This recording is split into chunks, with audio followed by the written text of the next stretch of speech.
Assalamualaikum warahmatullahi wabarakatuh.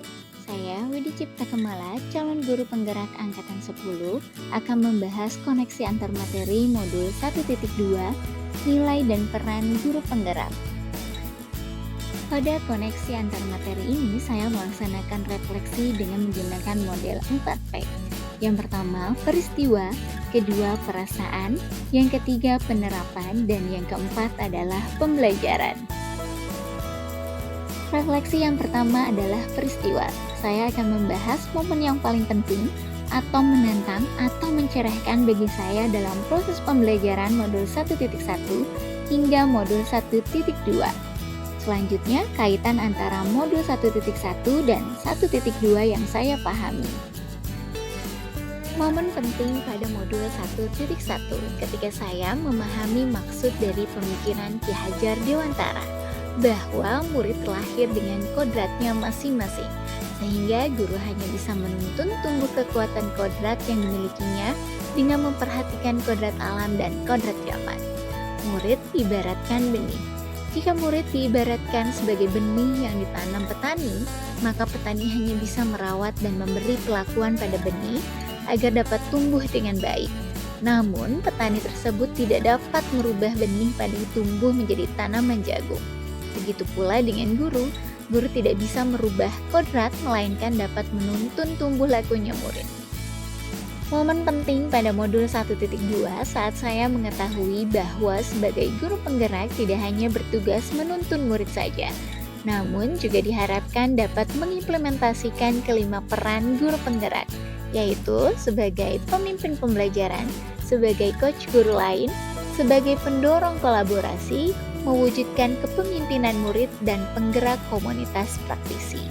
Saya harus cinta akan belajar dan melakukan aksi nyata untuk mengimplementasikan peran guru penggerak tersebut agar dapat menguatkan nilai-nilai guru penggerak di dalam diri saya.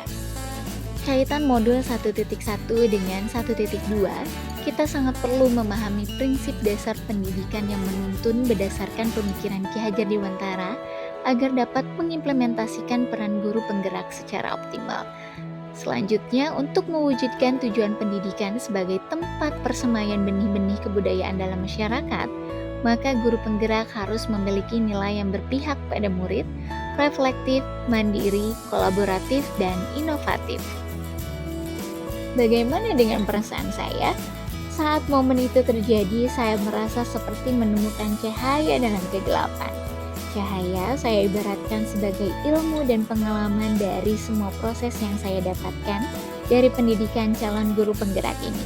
Saya sangat bersyukur dan bahagia sekali mendapatkan kesempatan belajar dan pencerahan dalam mendidik murid.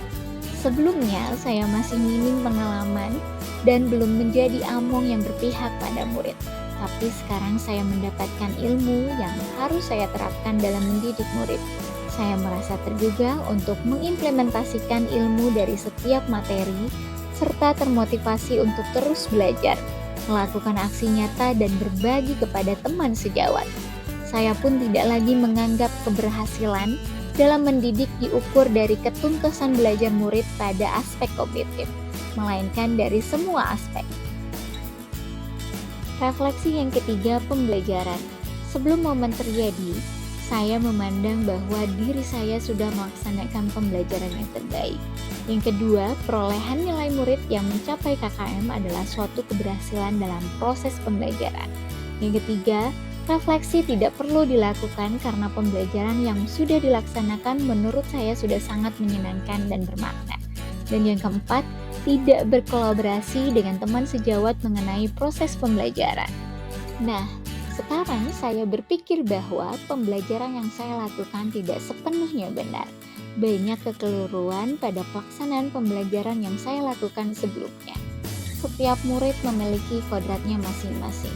Guru harus bisa menuntun murid untuk mengembangkan kodratnya pada ranah kognitif, afektif, dan psikomotor. Saya harus menjadi pemimpin pembelajaran yang berpihak pada murid dengan selalu berinovasi untuk membuat pembelajaran menjadi lebih menyenangkan dan bermakna.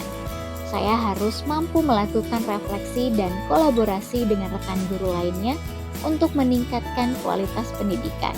Dan saya harus selalu melakukan praktik baik dan membagikannya kepada rekan guru lainnya. Refleksi yang terakhir adalah penerapan.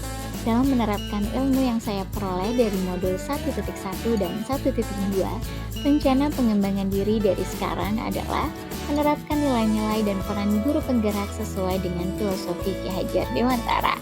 Yang pertama, berpihak pada murid. Sebagai pendidik, saya akan bersikap among atau menuntut murid sesuai dengan minat dan bakatnya dengan memperhatikan kodrat alam dan zaman agar murid menjadi individu yang berdaya untuk dirinya dan kehidupannya. Yang kedua, inovatif. Saya akan terus termotivasi untuk menciptakan hal-hal baru baik berupa metode maupun media pembelajaran yang berdasarkan kebutuhan murid dan terus membuat berbagai karya video pembelajaran dan modul ajar yang interaktif.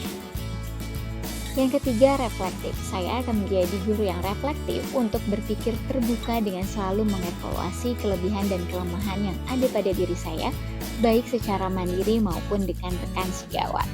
Kemudian yang keempat, mandiri. Saya akan menjadi guru yang mandiri dan termotivasi untuk bergerak meningkatkan core kompetensi demi perbaikan pelaksanaan pembelajaran. Dan yang terakhir adalah kolaboratif. Saya akan menjadi guru kolaboratif yang dapat bekerja sama dengan orang lain dan komunitas praktisi untuk menggerakkan terjadinya transformasi pendidikan ke arah yang lebih baik lagi. Demikianlah refleksi yang saya lakukan dengan menggunakan model 4T. Semoga bermanfaat. Saya Widi Cipta Kemala mengucapkan terima kasih. Salam guru penggerak.